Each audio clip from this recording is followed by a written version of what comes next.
I found myself caught in a difficult situation when my wife, Lily, suddenly dropped a bombshell during dinner one day, expressing her desire for us to separate. This wasn't a surprising move on her part, as Lily had a tendency to make decisions abruptly. And once she set her mind on something, it was set in stone. Despite the gravity of the situation and the potential impact on both our lives, I didn't find it in myself to vehemently argue against it.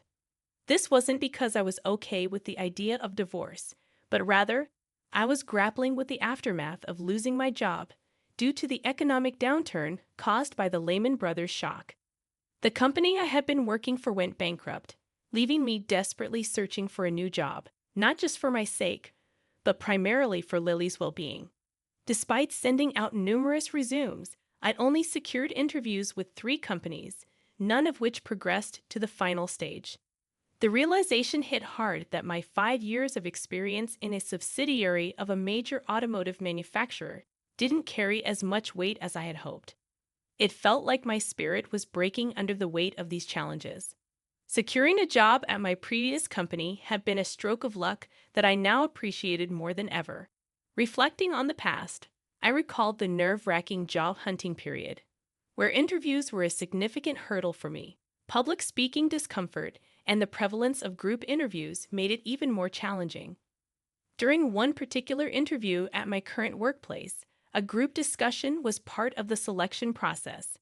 Seated at a table with other candidates, each vying to impress the interviewers, I found myself overwhelmed by the atmosphere.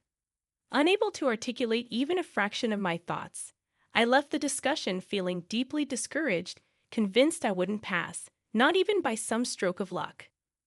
When the job offer letter finally arrived, contrary to my expectations, I was convinced it must be some kind of mistake.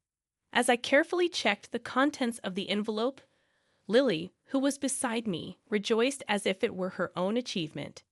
Believe in yourself. People who truly understand your worth will recognize it, Lily said, patting my back with genuine enthusiasm. Lily and I first crossed paths in a university club when we both entered the Faculty of Law. Our connection grew as we studied law together in various areas. Before the first lecture began, Lily, along with a few others, entered the classroom, and I became intrigued by her lively presentation about the club in front of the students. Shortly after we started our studies, when I peeked into the club room with a male friend I had become close to, it was Lily who provided us with an explanation about the club. Despite its formal-sounding name, the Legal Research Society was described as a casual group with the main purpose of fostering connections through drinking parties and sports events. Lily efficiently played the role of a coordinator for new club members. Being more laid back by nature, there was something about Lily that initially attracted me to her. During the welcome party for new club members, the topic of our hometowns came up in conversation, and I discovered that Lily and I were from the same area, living just about 2 train stops away from each other. This shared hometown connection became the starting point for us to bond, and from then on, Lily and I often found ourselves getting excited while discussing our common experiences. Another reason we could easily talk was because I had taken a gap year, making me the same age as Lily. During the first summer vacation after I entered university, we decided it would be nice to go home together since we had the opportunity. Without any particular reason to decline, I agreed. However, for some unknown reason, Lily got off at the same station as me. "I want to see the town where you were born and raised, even if just a little bit," Lily said with a cheerful tone, responding to my puzzled expression. However, at that moment, I felt a slight awkwardness being together with Lily. It was because my mother was supposed to be waiting at the station to pick me up, and she had a slightly surprised yet happy expression on her face when she saw Lily standing beside me. It became clear that she misunderstood and thought Lily was my girlfriend. Wanting to clarify things right away, I started to say, "This young lady is..."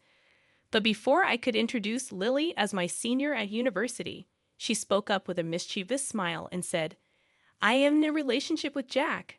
I'm Lily." I froze in place at the sudden words uttered by Lily. My mother responded with a confused, "Well, Okay then. And then asked, so how about coming to our house now? In response, Lily said, I'm truly tempted by your kindness, but my parents are also waiting for me at home. I'll have to take a rain check for another opportunity. With those words, she passed through the ticket gate once again and headed toward the platform. On the way back home, my mother bombarded me with questions about Lily. That night, I sent a message to Lily, asking, what do you mean by all of that? A few minutes later, I received a reply that said, I just expressed my feelings honestly. The rest is up to you. I responded with a simple got it. And in the immediate reply, it said, what do you mean by got it? It's either we're together or we're not. There are only two options for an answer. I decided to be straightforward and replied, I want to be in a relationship with you, and sent the message. In response, I received a message saying, all right then. From that moment on, I believe our hierarchical relationship was established between me and Lily. During my job search, I didn't have any particular company in mind that I wanted to join. Even the choice of where to send my applications was decided after discussing it with Lily. Despite Lily's repeated cautions, urging me to take more initiative, I would respond with something like, I have Mother Lily, the absolute deity with me, so everything will be fine.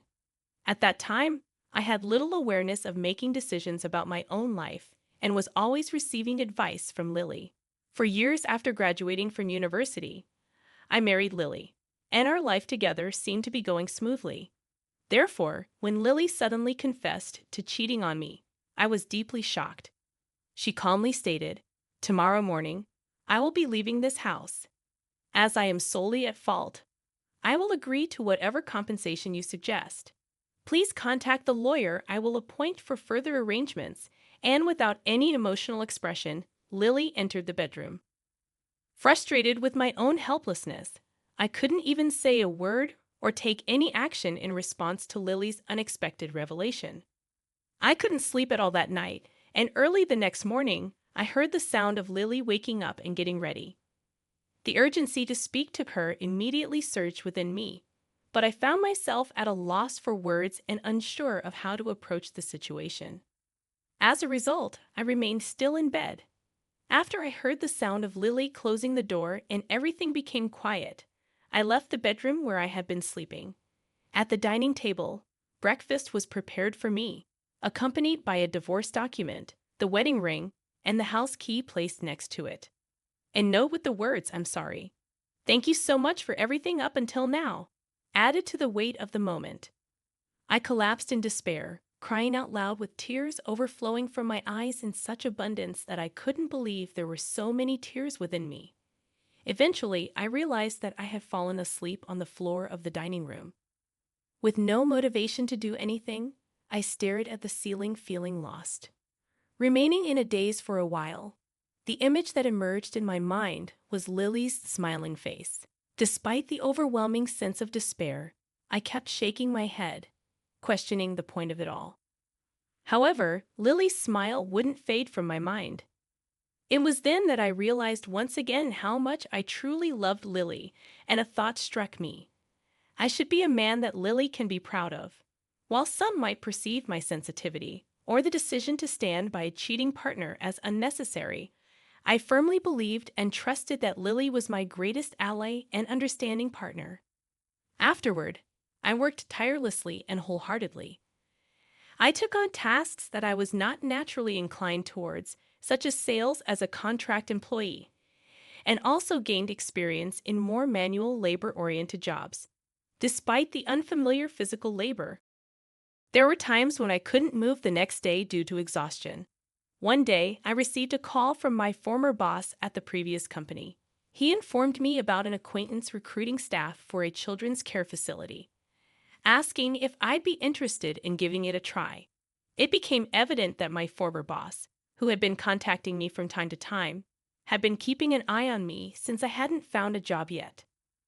At that time, I had transformed from my previous passive self and had become more proactive in facing various challenges.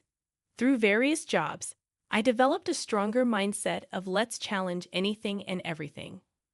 I readily accepted my former boss's offer without hesitation.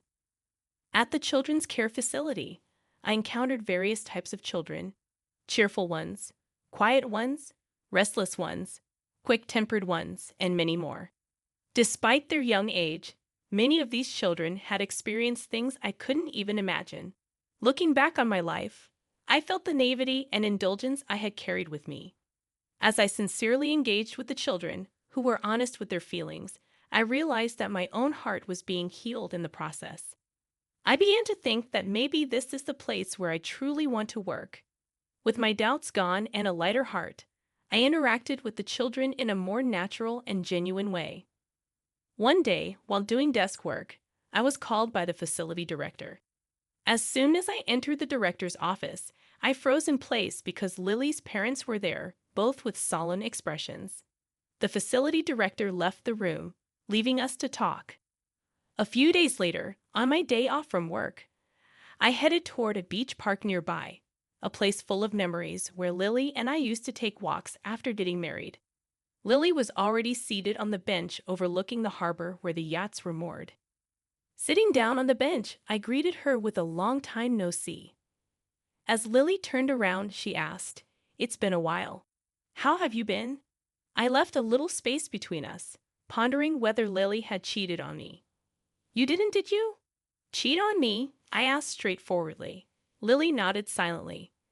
I had heard most of the story from her parents. Lily's parents told me why she had brought up the idea of divorce and how she had been living. It seemed that Lily felt responsible for not actively searching for a new job when I had lost mine. She believed that divorce was the best way for both of us to make a fresh start on our own paths. Lily couldn't imagine that I would accept the idea of divorce if she brought it up straightforwardly. So she faked an affair to manipulate me into accepting it. She explained that she didn't show much emotion during the divorce discussion because she was afraid that if she became emotionally involved, she would start crying. After returning to her parents' home, Lily became so depressed that her parents grew concerned. Lily's parents had considered telling me the truth several times, but she had stopped them. It turned out that her parents had heard about me working at the child welfare facility and had visited to see me. When I heard this, I thought it might be going a bit too far, but Lily replied, "I thought that you needed this kind of tough love to start fresh and carve out a new path for yourself from scratch." Upon questioning if she ever thought I would remarry, Lily replied, "At that time, it was what it was. I was prepared to accept that it was our fate." I murmured, "You're such a determined person," and continued, "After hearing the story from your parents, I also realized that you have your vulnerabilities. From now on, I want you to show me those weaknesses as well." In response, Lily said, "That's all up to you from now on," and they shared a knowing smile. At that moment, I thought to myself, I want to spend the rest of my life with this person. I want to cherish the happiness I found, even if it took a detour in life, and treasure it for the rest of my life.